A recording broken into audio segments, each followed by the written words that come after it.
स्वागत है बच्चों आपका अपने YouTube channel Today's Dawn Education में।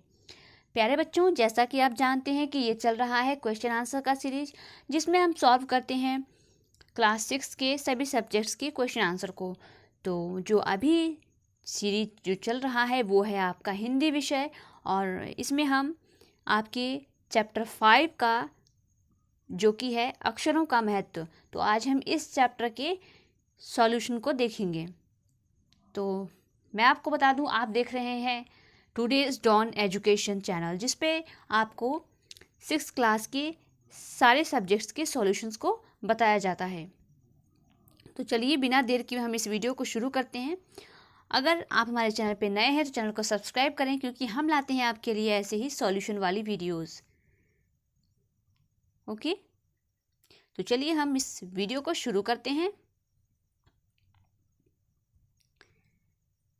आपके चैप्टर का नाम है अक्षरों का महत्व, और आज हम इसके क्वेश्चन आंसर को सॉल्व करेंगे। और पाठ है आपका 5, यानी 5वां पाठ है, और हिंदी विषय है क्लास 6। ओके, तो आज का पहला क्वेश्चन आपकी स्क्रीन पे आ चुका है। चलिए इसको देखते हैं। प्रश्न है, पाठ में ऐसा क्यों कहा गया है कि अक्षरों के साथ एक नए युग की शुरुआत हुई? उत्तर देखते हैं इसका। अक्षरों के साथ एक नए युग की शुरुआत हुई क्योंकि अक्षरों की खोज से ही हम इतिहास को जान पाए हैं। अक्षरों की खोज के बाद ही मनुष्य अपने विचारों को लिखकर रखने लगा। इस प्रकार एक पीढ़ी से दूसरी पीढ़ी इसका इस्तेमाल करने लगी। अक्षरों की खोज मनुष्य को प्रगति के पथ पर ले गई। तो आपको ये अंदाजा होगा, आई एम श्योर, कि अक्षरों का हमारे जीवन में कितना महत्व है। क्योंकि अगर अक्षरों का ज्ञान हमें नहीं होता तो हम आज इन सारी चीज़ों को नहीं पढ़ते, और आपको भी ये किताबें नहीं दी जाती, क्योंकि अक्षरों का ज्ञान नहीं होता। आज अक्षरों के ज्ञान यानी भाषा का और जो लिखने का तरीका है, लिपि है, उसका ज्ञान होने की वजह से ही हम अपने इतिहास को जानते हैं। और आजकल तो बहुत ही डेवलपमेंट हो चुका है, जिसमें हम बहुत सारी चीज़ों को इस्तेमाल करते हैं किसी भी डेटा को रिकॉर्ड करने के लिए। और पहले के समय में सिर्फ पत्थर और शिलालेख और पत्तों पर लिखा जाता था और उनको रिकॉर्ड किया जाता था। नेक्स्ट क्वेश्चन देखते हैं। दूसरा प्रश्न है, अक्षरों की खोज का सिलसिला कब और कैसे शुरू हुआ? पाठ पढ़कर उत्तर लिखो। आंसर देखते हैं इसका। उत्तर है, प्रागैतिहासिक मानव ने सबसे पहले चित्रों के जरिए अपने भाव को व्यक्त किया, जैसे पशुओं, पक्षियों, संकेतों आदि के चित्र।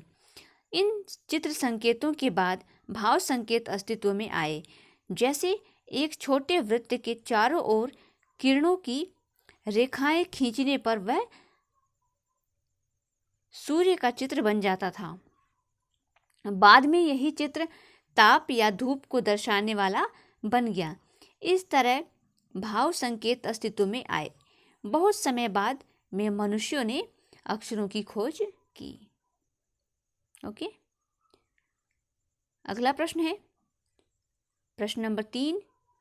अक्षरों के ज्ञान से पूर्व मनुष्य अपनी बात को दूर दराज के इलाकों तक पहुंचाने के लिए किन किन माध्यमों का सहारा लेता था? आंसर देखते हैं इसका।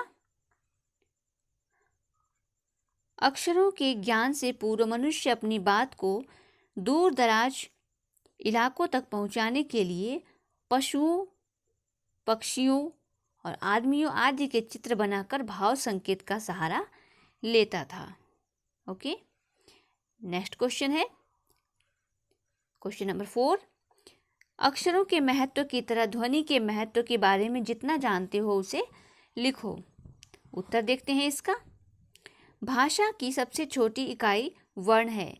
अक्षरों द्वारा लिखकर अपने भाव व्यक्त किए जाते हैं और ध्वनियों द्वारा बोलकर। अक्षरों के बिना लिखा नहीं जा सकता और ध्वनियों के बिना बोलने की कल्पना भी नहीं की जा सकती है। अपनी भाषा की सार्थक ध्वनियों का उच्चारण द्वारा ही हम अपना भाव व्यक्त करते हैं। इसलिए अक्षर के समान ध्वनि भी महत्वपूर्ण है। ओके, तो ये रहा ये क्वेश्चन नंबर 4 का आंसर। अगला प्रश्न है प्रश्न नंबर 5। पुराने ज़माने में लोग यह क्यों सोचते थे कि अक्षर और भाषा की खोज ईश्वर ने की थी? अनुमान लगाओ और बताओ। तो चलिए इसका उत्तर देखते हैं।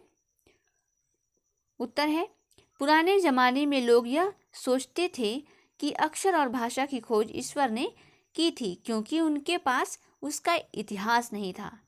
तो इतिहास क्या है, बहुत ही इम्पोर्टेंट होता है। नेक्स्ट क्वेश्चन है क्वेश्चन नंबर 6। कल्पना करो कि यदि हमें अक्षरों का ज्ञान न होता तो क्या होता, और लिखो। तो उत्तर देखते हैं। उत्तर है, यदि हमें अक्षरों का ज्ञान न होता तो हम अपने इतिहास को नहीं जान पाते। दूसरा पॉइंट है, हम अपनी पुरानी पीढ़ी के ज्ञान से कुछ सीख नहीं पाते। बिल्कुल सही है। हमारा विकास तेजी से न होता। ओके, नेक्स्ट है क्वेश्चन नंबर 7। अनादिकाल में रेखांकित शब्द का अर्थ है जिसकी कोई शुरुआत न हो। यहाँ पर जो अनादि शब्द लिखा हुआ है इसका अर्थ होता है जिसकी कोई शुरुआत न हो। नीचे दिए गए शब्द भी मूल शब्द के रूप में कुछ जोड़ने से बने हैं। इसे उपसर्ग कहते हैं। इन उपसर्गों को अलग करके लिखो और मूल शब्दों को लिखकर उनका अर्थ समझो। कहने का अर्थ ये है कि जो शब्द यहाँ पर लिखा हुआ है इसमें अ उपसर्ग है, तो उपसर्ग को लगा देने से शब्द का पूरा अर्थ जो है बदल जाता है। तो जैसे आपने यहाँ पर देखा कि यहाँ पे लिखा है असफल, तो असफल में अ उपसर्ग को हटा दिया जाए तो क्या बनेगा? तो बनेगा सफल। यानी सफल जो है एक पॉजिटिव वर्ड है और असफल एक नेगेटिव वर्ड है। तो अ नामक उपसर्ग लगा देने से किसी भी शब्द का अर्थ जो है पूरा का पूरा बदल जाता है। जैसे इसमें अदृश्य में अ लगा है, अगर अ को हटा दें तो क्या होगा? दृश्य होगा। अनुचित में अ को हटा दें तो क्या होगा? उचित होगा। और ऐसे ही अनावश्यक में अ को हटा दें, अन को हटा दें तो क्या होगा? आवश्यक होगा। तो चलिए इसका आंसर देखते हैं। नेक्स्ट है, अब बताओ कि ये उपसर्ग जिन शब्दों के साथ जुड़ रहे हैं क्या उनमें कोई अंतर है? तो बिल्कुल, जैसा अभी मैंने बताया कि उपसर्ग के लग जाने से शब्द का पूरा अर्थ जो है बदल जाता है। तो वैसे ही यहाँ पे देखते हैं, असफल का उपसर्ग हटा दिया तो क्या बना? सफल। अदृश्य का उपसर्ग हटाया तो क्या बना? दृश्य। अनुचित का उपसर्ग हटाया तो क्या बना? उचित। और अनावश्यक का उपसर्ग हटा दिया तो बना आवश्यक। अपरिचित का उपसर्ग हटाया तो क्या बना? परिचित। अनिच्छा का उपसर्ग हटाया तो बना इच्छा। ओके, नेक्स्ट है, उपर्युक्त शब्दों से वाक्य बनाओ और समझो कि ये संज्ञा है या विशेषण। वैसे तो संख्याएं संज्ञा होती हैं, पर कभी कभी ये विशेषण का काम भी करती हैं। जैसे नीचे लिखे वाक्य में, जैसे इस वाक्य में, हमारी धरती लगभग 5 अरब साल पुरानी है। कोई 10,000 साल पहले आदमी ने गांव को बसाना शुरू किया। देखते हैं, इन वाक्य में रेखांकित अंश, साल, संज्ञा के बारे में विशेष जानकारी दे रहे हैं, इसलिए संख्यावाचक विशेषण है। संख्यावाचक विशेषण का इस्तेमाल उन्हीं चीज़ों के लिए होता है जिन्हें गिना जा सके, जैसे 4 संतरे, 5 बच्चे, 3 शहर इत्यादि। पर यदि किसी चीज़ को गिना नहीं जा सकता हो तो उसके साथ संख्या वाले शब्दों के अलावा माप तौल आदि के शब्दों का इस्तेमाल होता है। जैसे 3 जग पानी, 1 किलो जीरा।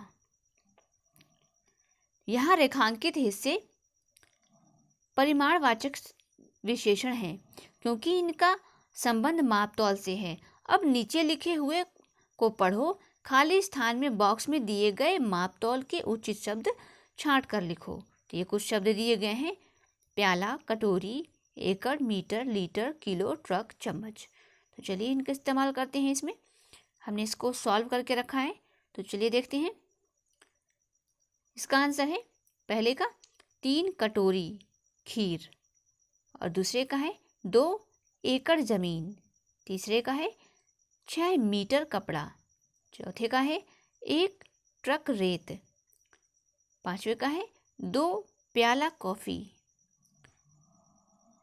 और छठे का है 5 किलो बाजरा, और सातवें का है 1 लीटर दूध। ओके,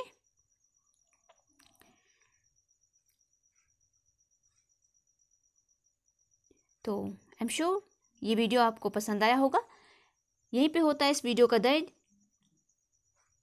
आई एम श्योर ये वीडियो आपको बहुत ही पसंद आया होगा। वीडियो पसंद आए तो वीडियो को लाइक करें और शेयर करें इस वीडियो को। और अभी तक अगर आपने चैनल को सब्सक्राइब नहीं किया है तो चैनल को सब्सक्राइब कर लें, क्योंकि हम लाते हैं आपके लिए ऐसे ही सॉल्यूशन वाली वीडियोस। तो चलिए फिर मिलते हैं एक नए वीडियो में एक नए टॉपिक के साथ। तब तक के लिए कीप लर्निंग, बी कनेक्टेड और देखते रहिए टुडेज डॉन एजुकेशन।